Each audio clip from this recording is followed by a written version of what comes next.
kind of thinking, is there something, whether it's a painting class, a cooking class, at church, where can you show up on repeat where somebody else is likely to be there too? And can you kind of survey and say, they look like a potential friend, and then go up to them and say, hey, are you up for a cup of coffee sometime, and just kind of see what happens. But then another example of that is another friend of mine. We have coffee, one friend of mine, we have a coffee date. We try to do it weekly. Sometimes life gets in the way of that. But another friend of ours, we do it like on the third Thursday of the month. And so it's on the calendar, it's scheduled, and we just show up then, And so pretty much always at the same spot, although sometimes we shake it up. But I think that can be helpful, is just thinking about, what do I like to do? Where can I show up? And then just do it repeatedly. Hi, and welcome back to Old School. Today we're going to have for our teacher in class, Kristen Strong. She's the author of Desperate Woman Seeks Friends. And I have to tell you, she had me at the title. You had me at hello, because at a 62-year-old divorced woman, trying to go out there and find friends when a lot of your friends are married, and so you're just not invited to those couples things.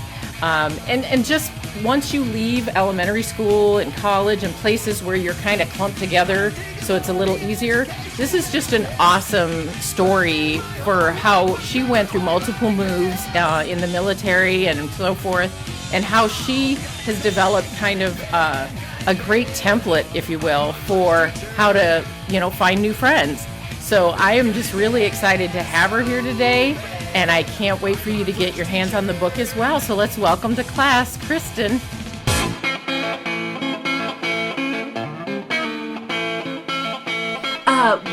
I am Kristen Strong. I live in Colorado Springs, Colorado, and the military brought me here. My husband was career Air Force, so I was an Air Force wife for about 20 years. He was 26 years total. But I started out in Oklahoma. I'm an Oklahoma girl, born and bred, and I met my husband when I went to college at Oklahoma State, just about an hour away. Now, I grew up in Oklahoma on O'Neill Lane, and so my maiden name is O'Neill, and everybody on O'Neill Lane's last name is O'Neill, or was O'Neill, by and large. So isn't it named after your family, just a side note? Yes. Okay. So my family lived there since... We didn't just happen to all decide to move on to O'Neill Lane. No, we were there first, and then at some point in time, when I was really little, it was a different. It was like a rural Route 3 number out in the country, Osage County, Oklahoma. But at some point when I was in school, it got changed to O'Neill Lane. But yeah, it's because my family has been there since before Oklahoma was a state. So anyway, I grew up with a deep well of familiarity, family. I always, other than kind of a rough patch in middle school, friends were always there for me. It was very organic, that they just kind of, I just kind of grew up with them by and large, and went to college, but also went to college with a lot of friends and family members as well. But there I met my now husband, David Strong, and he was in the process of going through ROTC to become an officer in the Air Force. He'd been on the enlisted side of the fence, but he was transitioning to the officer side. And so we decided to get married. So that meant I kind of debated staying and finishing my senior year at Oklahoma State. But on the advice of a good friend of mine, she's like, the military will separate you enough. Go ahead and go with him if you can. So I did. And so I transferred colleges as a senior, because the things we do for love. Yes, indeed. So, it was definitely the right move for me. But it was hard because I then left Oklahoma for Ohio, which honestly kind of felt like the moon because it was just so different, even though, that I roll my eyes a little bit at that. Well, now, I'm from Michigan and I now live in Arizona. So you're talking Venus and Mars or whatever. Yes. It felt very different. And it just, I went from feeling like I pretty much knew everyone, to knowing nobody, and realizing, and then also after we showed up, not long after my husband left for training. So so, it was just me at this new college where I just kind of assumed people would realize I was new and welcome me right in. And that's just not really what happened, because that's really not the way making friends works, generally speaking. Now, there were some nice folks I met there, but I was married where most of my peers were not. I commuted to college. So I was really on the fringes of campus life, which didn't really help me trying to find friends as well. And so I kind of just thought, though, that my mindset was, yeah, like they'll know who I am. They'll welcome me in. That didn't happen. Okay, well, God will just kind of bring people to me. And, I didn't realize That doesn't work for I had to getting a take the man initiative. either. Yes.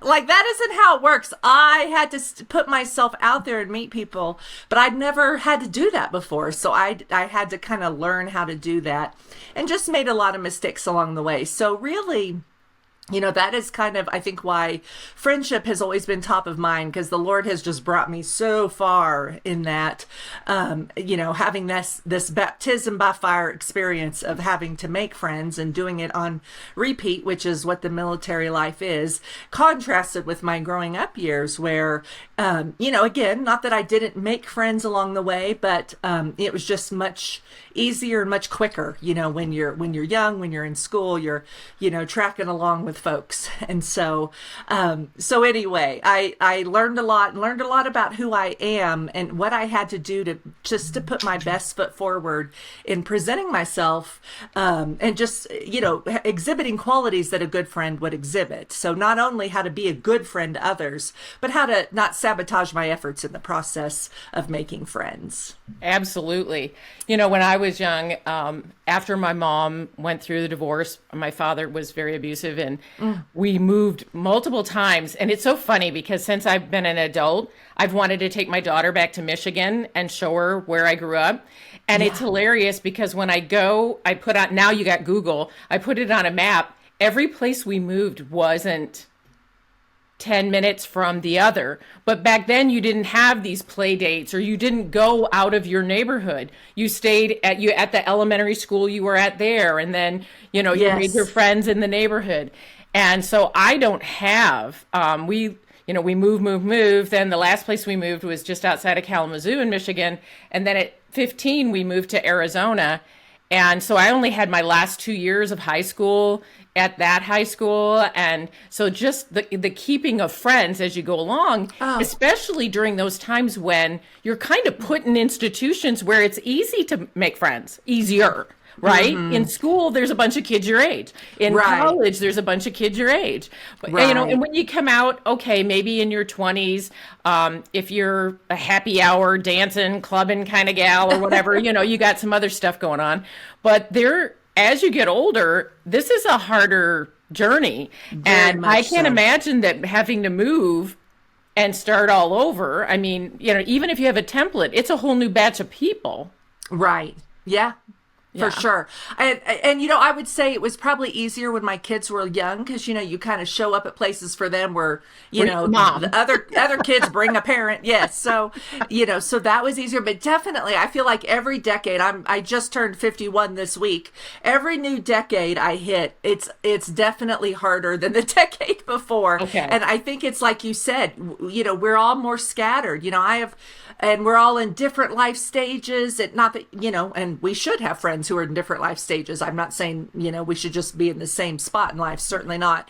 But it is harder to connect when you don't have those similar things kind of bringing you together. So you have to be that much more intentional to put yourself out there and, extend the hand of friendship, out and about. So. Well, and I'm going to be 63 in August, and I'm divorced. So I don't even have the ability to couple go out, you know what I mean? Like from church or whatever. In fact, all the couples and the families I knew as I was going through the divorce, which we had been a church family for 10 years, I just was slowly taken off the invitation list. Oh, I'm so sorry. I wasn't invited to those dinners. And I understand. I don't put any burden on somebody for that, but it is very disheartening when you're suffering the rejection of the marriage on top of now, how do you, my divorce got finalized when I was 57, so I'm 63. So for 6 years, And yes, every friend doesn't have to be in their 60s. In fact, I tend to get along well with every age group. Mm-hmm. But having people who are like supportive of what you're starting to do, or inspiring and encouraging, and maybe being even in a season of life, because if all my friends are married, which they currently, most of them are, not all, you feel like you're taking them away from their family if you ask them to go on a day trip somewhere, or if you ask them, I mean, to go out. I'm not a bar hopper or anything like that. Right. I'm not. I won't get into alcohol or whatever. I don't have a problem with that. But I'm just saying, it's like, where does somebody in their 60s even go find people within a 10-year range, Right. without looking like a creeper? Right. No, I know. And no, it's a very good question because yeah, so I generally speaking, I have like these three things I think of when it comes to meeting people, and that's show up, open up, pray up. And so show up is, what are you interested in? And what what of those activities you're interested in, what of them can you do on repeat? So like I like ish to exercise. It's a necessity now the older I get. But a good friend of mine, Rebecca, and we meet twice a week at least to take an exercise class together. And so we'll talk before, we'll talk after. But that's, kind of thinking, is there something, whether it's a painting class, a cooking class, at church, where can you show up on repeat where somebody else is likely to be there too? And can you kind of survey and say, they look like a potential friend, and then go up to them and say, hey, are you up for a cup of coffee sometime, and just kind of see what happens. But then another example of that is another friend of mine. We have coffee, like one friend of mine, we have a coffee date. We try to do it weekly. Sometimes life gets in the way of that. But another friend of ours, we do it like on the third Thursday of the month. And so it's on the calendar, it's scheduled, and we just show up then, and so pretty much always at the same spot, although sometimes we shake it up. But I think that can be helpful, is just thinking about, what do I like to do? Where can I show up? And then just do it repeatedly. And honestly, I think we feel like a creeper, when we're like going up to somebody and going, hey, will you be my friend? Because we're not 6, we're not 5, we're 50, we're 60. But honestly, I don't think it's received that way. I think it's received, in like, oh, you thought I looked not like a killer or a crazy person. And so you want to have, you want to get to know me.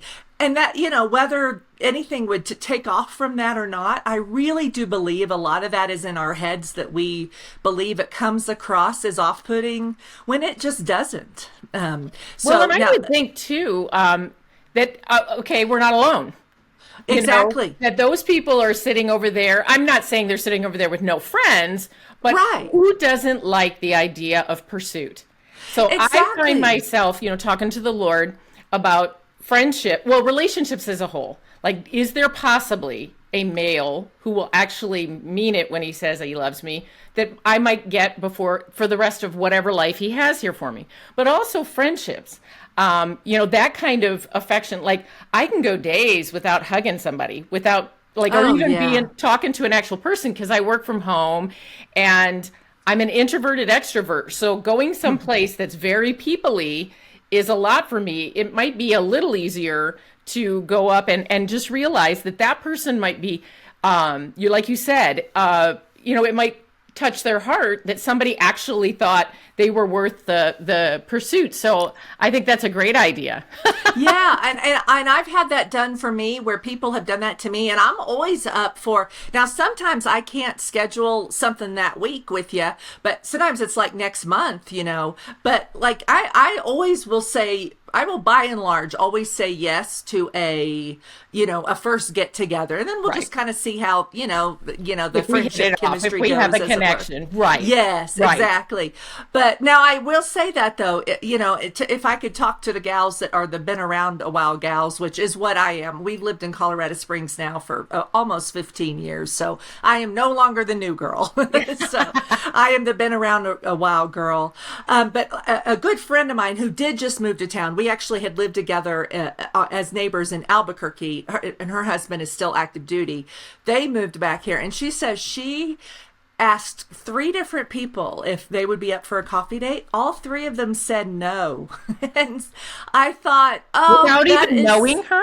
yeah, they didn't know her. I think it was actually 3 people at our church too, which, is a thing too It is. sometimes. And you know what? Uh, There is a part of me that's like, okay, if you're going to just flat out reject me, if that's the way, the standard you have, I guess I would rather have it out of the gate than yes, than drag you to something, spend that you're not money, interested in. and then find out you're really not interested And that's a because you very just good don't have the point. bandwidth or whatever it is. Right. And that's a very good point. And so I think that's how you kind of take the sting out of it, is like, okay, well, better I know now. But I would challenge those gals who are like me, like, listen, you may not be able to do it that week. It may be 3 months down the road or something. But, let's try. When somebody is brave and does that, I believe we can say yes to even if you just got 45 minutes, a Right. coffee date or some sort of something that overlaps with what you're already doing.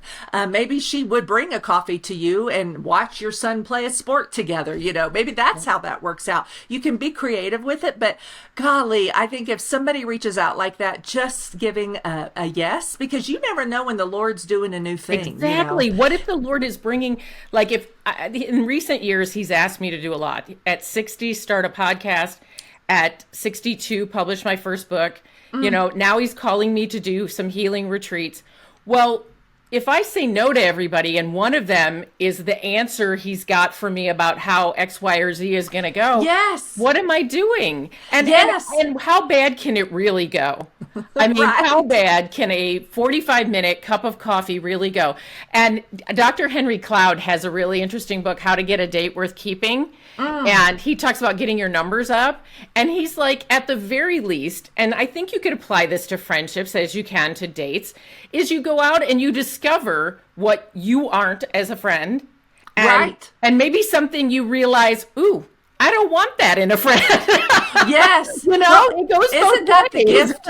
That's the gift of a friendship breakup that happens, out of the blue for you, where you are broken up with by a Yes. friend and you don't really understand why, but boy, you thought this friendship was one way, and boy, now they are acting this way. And I always think, at the very, like, as painful as those are and as devastating as those can be, and they leave a real hole in your heart. I understand that. I've experienced that. The gift is, I have taken away some things, like, oh, I know how I do not want to be as a friend, and like you said, same thing with dating. But it takes, in my research for this book, for this book that just released a couple of weeks ago, it takes like 50 hours of time together to make a casual friend, but it takes 200 to 300 hours, generally speaking. Of course, you could, shave some time off that if you really connect with somebody, but it takes 200 to 300 hours, generally speaking, to make a close friend. Like, that's some time spent together. But I think what I've found is sometimes the Lord has brought a friend to my life where I thought, okay, I feel like I'm doing pretty good, but I'm going to go ahead and go out to coffee with this gal because she seems pretty cool. And we have really connected. And so then getting together with her, it is like, it doesn't feel like work. It feels like rest, because she just, talking with her, I leave with my pants feeling a little And she bigger. did, and those are great when, and I've been guilty of it too, so I'm not judging anybody. Yes. But like, if there's someone you get together with and it's always like, not necessarily gossiping, but it's always just downer information about the Yes. people around you or about life. I Right. don't want that anymore. And this year I've told some friends, I did a deep dive on the Holy Spirit at the beginning of the year, and I have been given multiple revelations this year in regard to, like, my second book just went to editor, the second part of my memoir, and just talking about how we call people friend really quick. And I'm not trying to parse words or split hairs, but the fact of the matter is they're all a relationship of some kind, Right. acquaintance, whatever. But when we give somebody the title friend, that comes with some access that you need to make sure you want to give them that access before, so I could see why that's what your research shows. But I tend to be, and something you said in your book summary, and I love this. Let me read this. Okay. And this is talking about you. She has been a good friend and a bad friend and has learned a lot of lessons while inadvertently scaring friends away by holding too tight. Yeah. Okay. I realize, and I say this in my book, that I'm not everybody's cup of tea. I joke that I'm somebody's gin and tonic, but you know what I mean? I'm not everybody's cup of tea. The problem is because of the level of rejection and abuse I had younger, I want to know why I'm not your cup of tea. Yes. Yes. Why don't you like me? What am I doing wrong? Because I am all in for you. I've known you 1 hour and I would give you a kidney. So why aren't you in for me?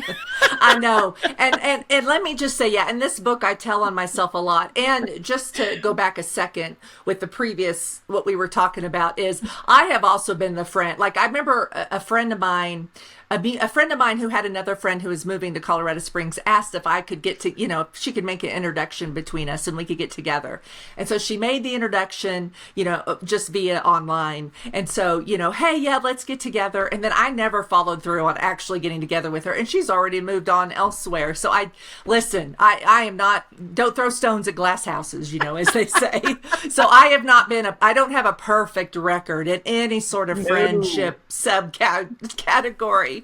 But generally speaking, I do have a record of saying yes more often than, no, or dropping the ball like I did there.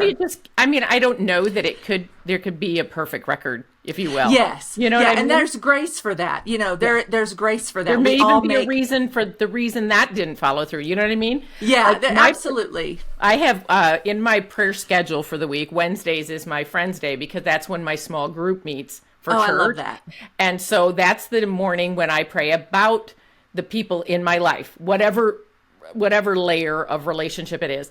And my prayer is consistently, Holy Spirit, help me see who is for me and who I am for. Yes. And I have to remind myself, because like I said, I had a lot of rejection throughout my life, that this isn't personal. And do I really want to drag someone into a relationship with me of any kind, whether it be friend or romantic? I don't want to do that. I want you to think I'm worth your time, at some juncture out of the gate. Right. Right. So. Well, and to bring it back to what you had said more recently, yes, I have a history of just being like, I was never really the mean girls, like not that I never did a mean thing to a friend. I have, but I've not been like the Regina from the Mean Girls movie. I've not been the habitual mean girl, but I have been the needy girl 6 Ways from Sunday. Mm-hmm. And yeah, just one who will go all in on a friend. And the way that used to look in my life is I think I would finally make a friend and then I would just this is why I need more than one friend. I need a handful of them because I will overwhelm just one friend. But I would make one and I would overwhelm her with those expectations like you talked about. But I like you this much and I'm willing to do all this kind of things, as all these things together as a friend, to grow our friendship. And they aren't always, like-minded. It's overwhelming for them if that's not who they are. Yes, exactly. And I think it's about expectations too. Like, we have to manage our expectations of other people. And, like Ann Voskamp says, expectations kill relationships. And that's kind of what ends up happening there when we overwhelm. And like you said, it may be, I think more times than not, I think 9 times out of 10, when somebody says no to your extended hand of friendship, it is about them and not always about you. Like they have other things going on. Their life is such that they're having to kind of deal over here with some things. And that's okay because ultimately, like my friend Selena says, like in cases like this, certainly, sometimes rejection is God's protection against what's not in your best interest, Well, and they are being honest about their bandwidth to handle one more person on their plate. Like some people need a bunch of friends because I'm a lot. I know I'm a lot. I'm an introverted extrovert, but if I'm in an intimate group, I'm a lot. And I could see why having multiple friends would need to kind of be sponges to absorb all of Michele pouring out. Yes. And so if somebody isn't, they know that they've already taken on as much of that as they can. Again, while it doesn't not hurt when people reject you, I would much rather you say that out of the gate than make a false attempt. Right. I saw a saying that expectations is the beginning of failure, because there's really only one being we can have expectations of, and that's the Lord. Right. So, it is unfair because all of us handle things differently. I find myself sometimes talking with different friends, lamenting that I'm always the one that has to plan stuff. Yes. I'm like, and Yes. then The I look at planner. myself and go, what's wrong with me that none of them feel the desire? And then with the advent of social media, now you can see them going and doing the very things with other people, but telling Right. you no, that they're not available. So you Right. can't help but start to take that personally and say, okay, what about me is making them say yes to them and no to me? And Right. that's a little curse, and that is a really bad loop to get yourself into as well. I know. And I think in that it's important to remember too that sometimes it's about that they don't like us, that there's not anything wrong with us. It's like maybe we make them insecure. I've actually unfollowed people on social media, not because I didn't adore them, but because I feel like worse about myself when I see what they're doing. And so listen, that doesn't happen all the time. I feel like I'm secure enough where I can kind of roll with that, but there have been some times where I'm like, oh, if I'm having a hard time with an older kid and it just seems like there's just no problems in their world. I have, just because I still struggle with insecurities on some level. So yeah, sometimes it isn't a negative. It's Right. because like they just need to do that for their own health. And I will sometimes say when I've been rejected in friendships and whatnot, like I've literally said out loud, all right, Kristen, you don't have time to be friends with everybody you meet. Like some people fall outside of your bandwidth. That's just the way it is. I am going to fall outside of other people's bandwidth. And it's prideful for me to think I shouldn't do that. Everybody So wants me. Everybody should want me, and I want everybody. yes. So I've literally said out loud, Pride, stand down. Stand down, Pride. You're fine, and that's the nice thing I think about being 50 instead of, 51 instead of 21. I was 21 when I got married, very young, but I can more readily go, okay, it's for whatever reason, this is not God's best for me. I'm going to pivot my efforts to somebody else who may be interested. It's emotional intelligence. It really is. Yes. It's being able to kind of heal from what has happened. And there's a lot of buzzwords out there on social media, and a lot of people I kind of just will scroll by, but some of them have value. I don't know who it originated with. It's typically not the person who's repeating it, but things like about, other people aren't thinking about you as much as you're thinking about other people thinking about you, Yes. or whatever they're saying and doing has less to do with you and more to do what's going on inside of them. Yes. And then there's a lot of people who don't like it when they see that at your age, you're making changes, you're doing some dramatic things, I think. And Right. it would kill me. It is not my personality to think that some other people, or even to be arrogant enough to think that something I'm doing makes somebody else feel uncomfortable, that they're not doing stuff. But Right. it's very real. And Right. some people Right. may like the old me better because the Right. old me wasn't, moving and shaking.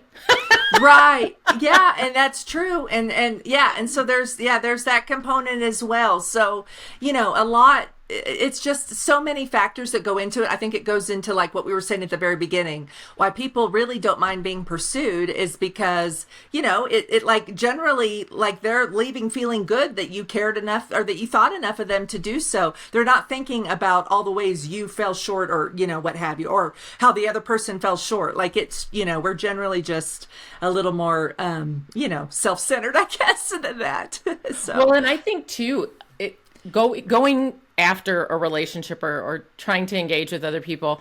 I mean, again, like I said, I'm an introverted extrovert. So going into a room of people I don't know, it is harder for me. But I get how this touches on probably at least 3 out of the 5 love languages. You're offering your time. You're giving some words of affirmation by saying, I'd like to spend time with you, all these good things. And, I agree that those are, positive, and those, if we're, walking, being led in it, or if we get asked, I think that's incredible advice.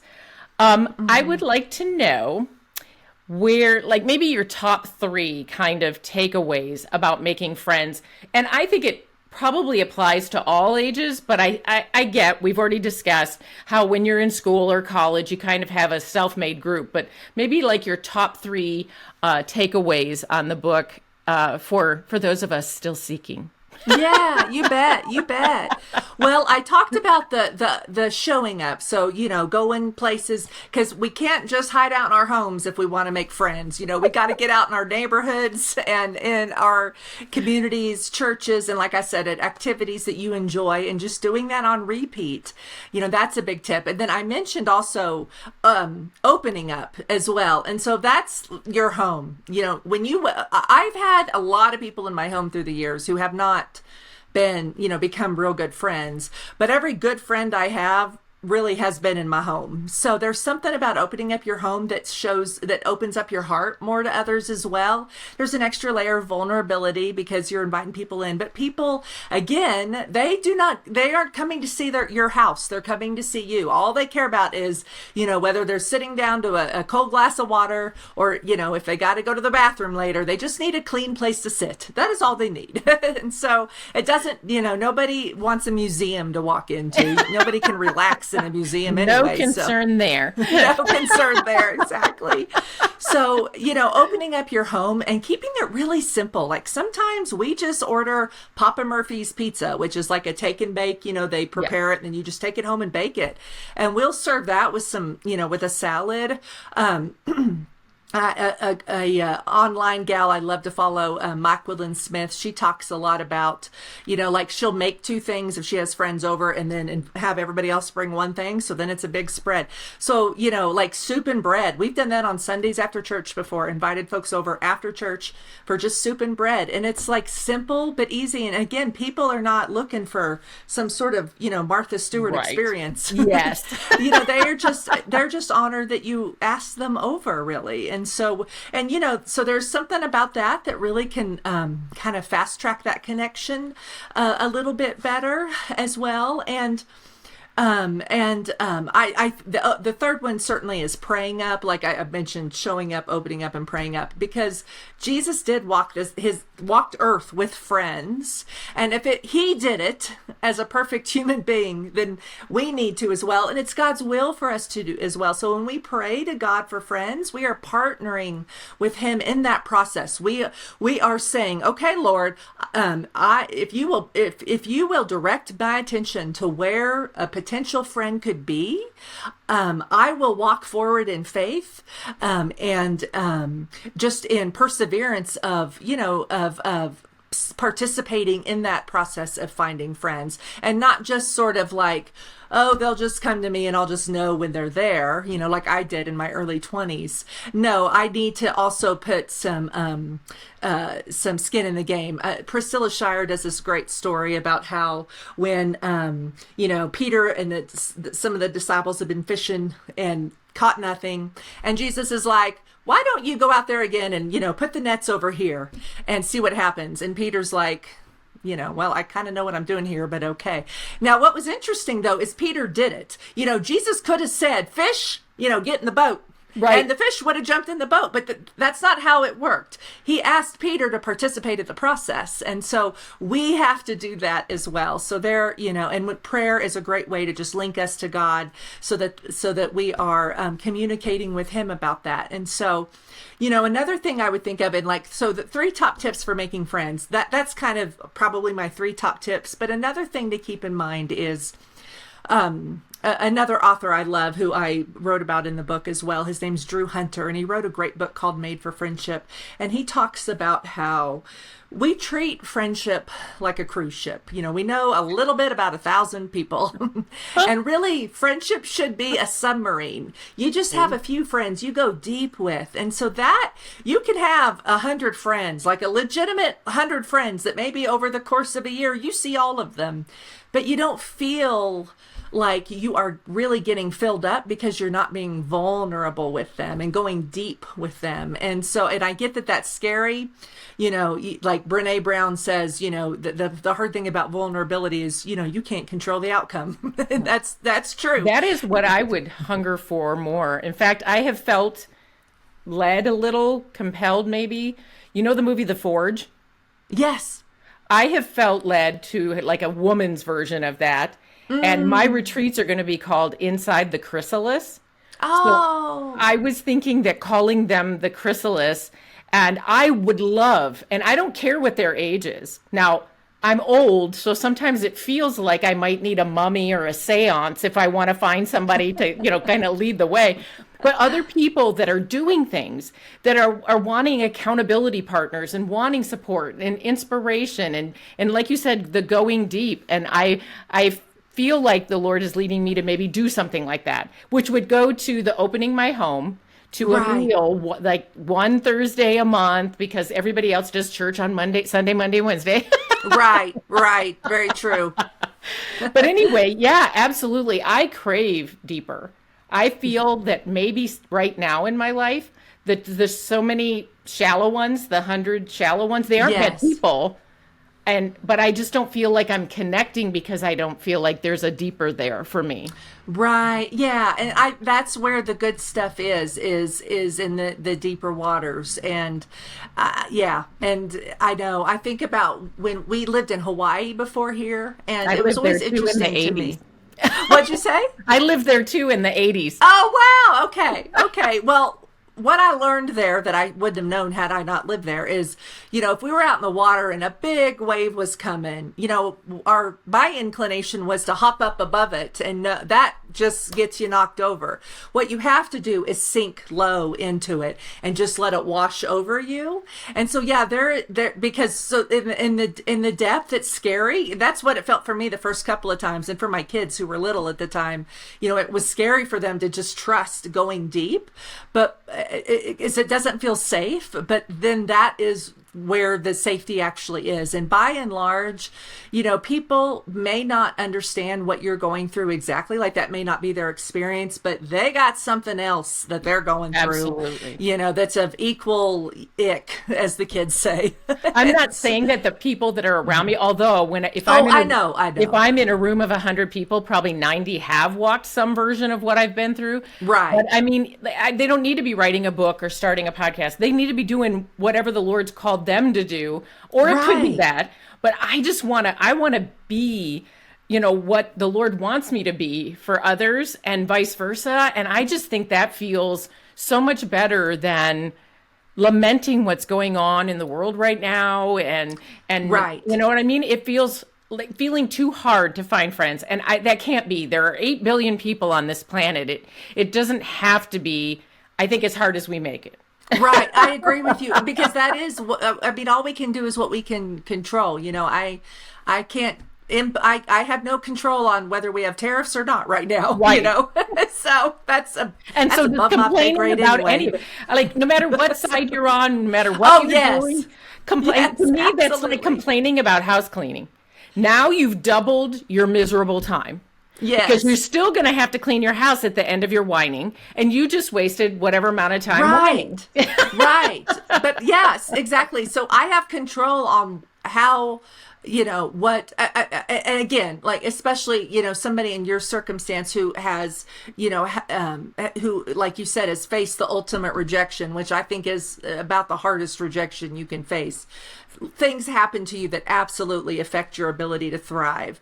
At the same time, though, like you are moving forward in a way to bring redemption from that, and to help others out of your pain. You are really like in that sharing the burdens there that Scripture talks about that we are to do. And so that's where I feel like, okay, where I do have agency is where I want to move as well. So I love that point you bring up. Absolutely. I love every bit of this. I can't wait to get your book. So I do ask every guest for their nugget, that one thing that you wish you knew sooner or that someone had told you sooner. I think I wish I had known sooner that making friends is hard because it's hard, not because there's anything wrong with me. So, Hallelujah. yeah. So, and listen, and I've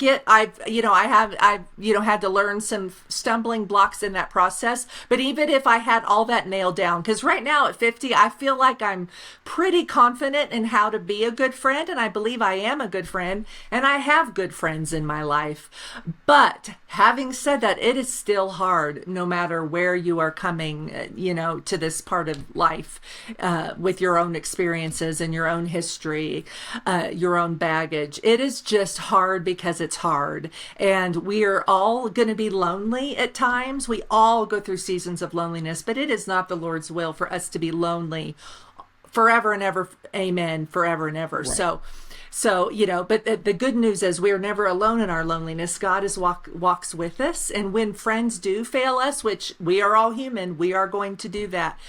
Jesus is our friend who will never fail us.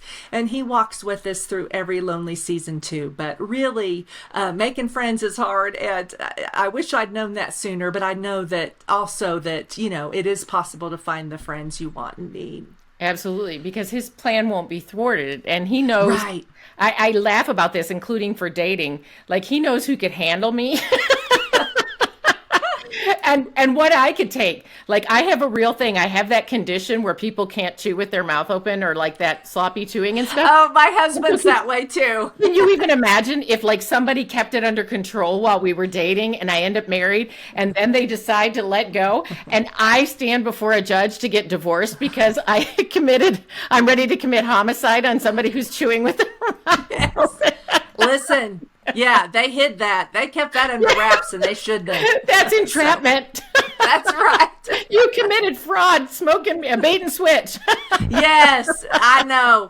No, I think my husband, I guess I never smacked, thank goodness, because he is definitely, like when the kids were growing up, and we're trying to, teach them about that or to be aware of that. Yeah, he would just, that's like fingernails on a chalkboard. Oh, and I'm shocked. I don't judge per se, but I'm shocked at adults who don't have an awareness about it. Although it's funny, I've known men or women and they do that. And I think to myself, I wonder what their mate thinks of it. And then for whatever reason, I end up in a circumstance where I meet their mate and they both do it. So that's why. I think that's the way it can work out, is like if both of them are doing it, then neither one of them has a problem with it. So Right. that's how they Amen. can be adults. That must be it. Like finds like, I guess, there.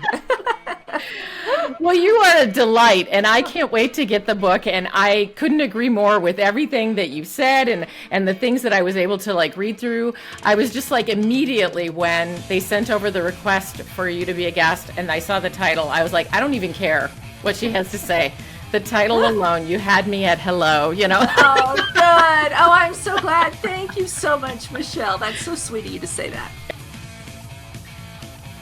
Well, thanks for coming to class today. What a wonderful conversation. It was definitely good for me. I could have almost done it without any of you, hanging in there with me. Because I just really needed this information. I can't wait to get the book.